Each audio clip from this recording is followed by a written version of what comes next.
Dollar rate अगर ज़्यादा हो तो क्या आम आदमी पे असर पड़ता है? डॉलर रेट अगर कंट्रोल कर ले गवर्नमेंट तो आम आदमी पे क्या असर पड़ता है?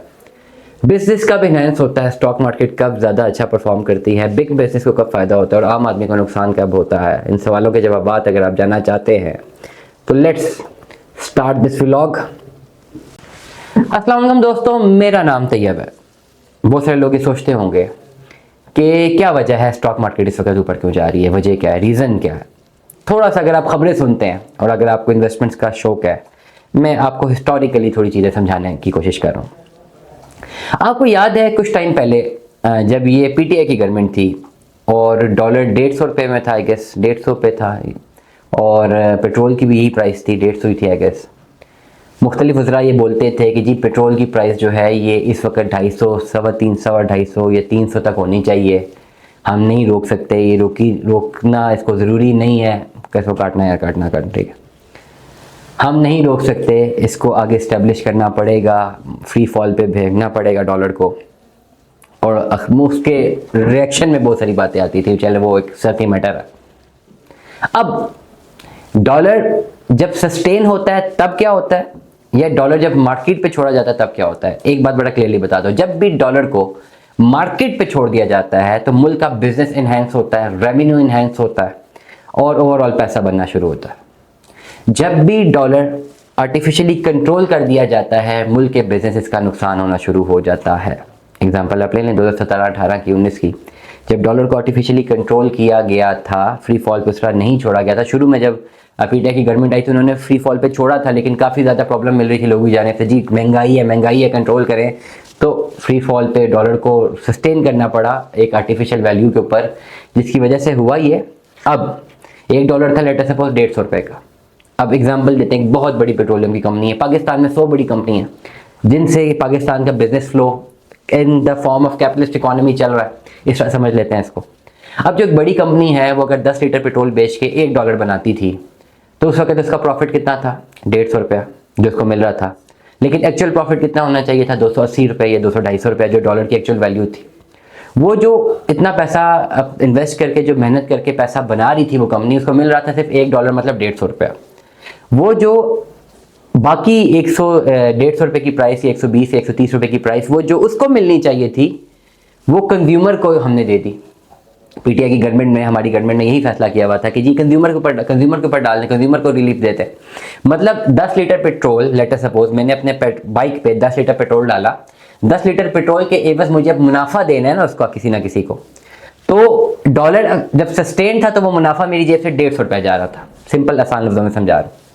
लेकिन जब डॉलर फ्री फॉल पे छोड़ा था वो मुनाफा मेरी जेब से 280 रुपये जा रहा है। अब जब डॉलर सस्टेन था तो 150 मेरी जेब से जा रहा है, मुझे तो 130 रुपये का मुनाफा फायदा मिल रहा है, लेकिन वो कट रहा है उस बड़े बिग बिजनेस के पोर्टफोलियो से, उसकी ओवरऑल प्रॉफिट से कट रहा है, क्योंकि डॉलर सस्टेन किया हुआ था।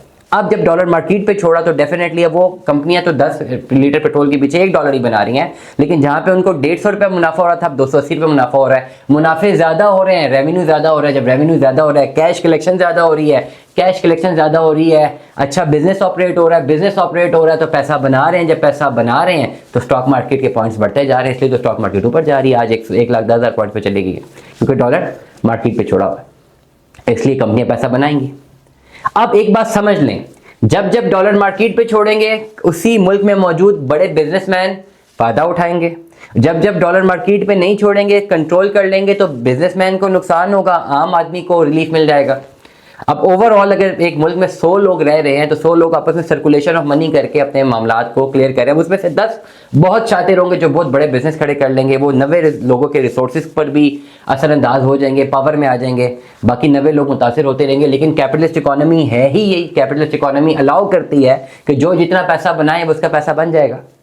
अब यहाँ पे एक आम आदमी को कैसे रिलीफ मिले? आम आदमी को रिलीफ एथिकली, मोरली, कॉन्स्टिट्यूशनली दिया ही नहीं जा सकता ये कह के कि भाई तुम 100 लोग हो, 10 बंदे तुम्हें धंधा बना रहे हैं, वो बिजनेस कर रहे हैं, लेकिन चलो तुम 90 बिजनेस नहीं कर सकते तो उन 10 से प्रॉफिट कटिंग करके हम आपकी जेबों में डालना शुरू कर देते हैं। ये ना एथिकली पॉसिबल है, ना मोरली पॉसिबल है, ना कॉन्स्टिट्यूशनली पॉसिबल है, प्लस ओवरऑल एक कैपिटलिस्ट इकोनॉमिक सिस्टम भी इसको बिल्कुल भी अलाउ नहीं करता। जब आप रहते कैपिटलिस्ट इकोनॉमी में तो ये तो बिल्कुल अलाउ नहीं करता। या तो अगर आप कम्युनिज्म में या सोशलिज्म में रह रहे होते तो फिर चले ये समझ आती थी।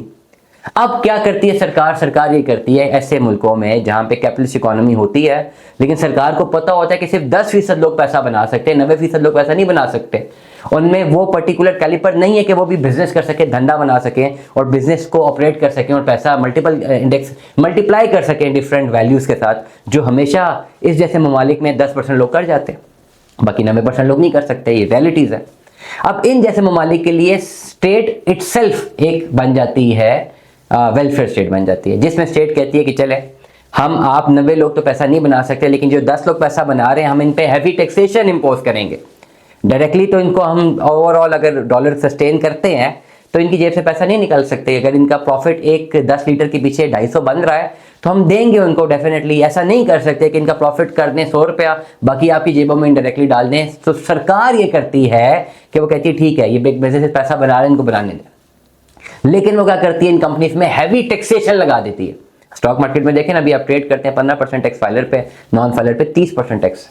जो लोग पैसा बना रहे हैं टैक्स भी दे रहे हैं, तो इन पे टैक्सेशन लगा देती है। जब टैक्सेशन लगा देती है तो टैक्सेशन की मद में लीगली उनसे पैसा निकाल लेती है और सरकार वो पैसा सारा अपने पास रखती है।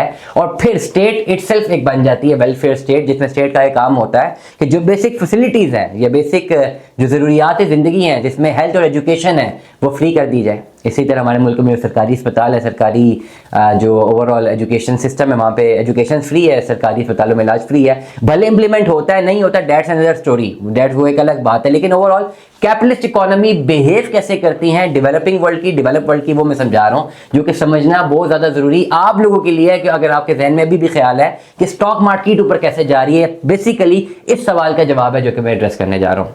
स्टॉक मार्केट इसलिए ऊपर जा रही है क्योंकि डॉलर को मार्केट पे छोड़ा हुआ है। अगर डॉलर और आज सस्टेन करने हैं तो जो बड़ी कंपनीज हैं उनके प्रॉफिट जो है वो मिनिमाइज हो जाएंगे। जब प्रॉफिट मिनिमाइज हो जाएंगे तो वो जो उनका प्रॉफिट का कट था वो ऑटोमेटिकली आवाम की जेबों में जाना शुरू हो जाएगा। तो इनका रेवेन्यू कम होगा, जब रेवेन्यू कम होगा तो इनकी अर्निंग्स कम होंगी, जब अर्निंग्स कम होंगी तो उसके जो पॉइंट्स है वो कम होंगे, सारी चीज़ें मुतासिर होना शुरू हो जाएंगी, तो वहाँ से मार्केट नीचे आना शुरू हो जाएगी। अब जब मार्केट डॉलर को मार्केट पे छोड़ दिया है तो जो एक कंज्यूमर है जो 10 लीटर पेट्रोल डलवाता है अपने मोटरसाइकिल में, तो उसको अब वो 280 रुपये ही प्रॉफिट देना उस कंपनी को जिससे पेट्रोल डलवा रहा है, उसकी सर्विसेज ले रहा है। तो इस तरह ये कैपिटलिस्ट इकोनॉमीज बिहेव करती हैं। नंबर 2 पे फैक्टर है इंटरेस्ट रेट का। इंटरेस्ट रेट गवर्नमेंट कम करते जा रही है और जैसे जैसे इंटरेस्ट रेट कम हो रहा है ऑटोमेटिकली पैसों बैंकों से पैसा निकल रहा है और मार्केट में जाना है। ये भी थंब रूल है, इसके अलावा भी कुछ नहीं हो सकता। तो इसलिए ये दो जो फैक्टर्स हैं इनकी वजह से आपकी स्टॉक मार्केट ऊपर जा रही है और अभी 1,10,000 पॉइंट्स पर है। मेरी जो कैलकुलेशन है वो बताती हैं कि 1,40,000 पॉइंट्स तक भी ये जा सकती हैं। इसलिए स्टॉक मार्केट में इन्वेस्टमेंट करने का ये बेहतरीन टाइम है, बट आपके पास फाइनेंशियल लिटरेसी होनी चाहिए, तब आप जाके स्टॉक्स बाई कर सकते हैं। अगर आपके पास वो लिटरेसी नहीं है, अंडरस्टैंडिंग नहीं है, तो फिर आप बाई नहीं कर सकते। तो मैं रखिएगा अपना बहुत सारा ख्याल रखिएगा। Stay tuned with us.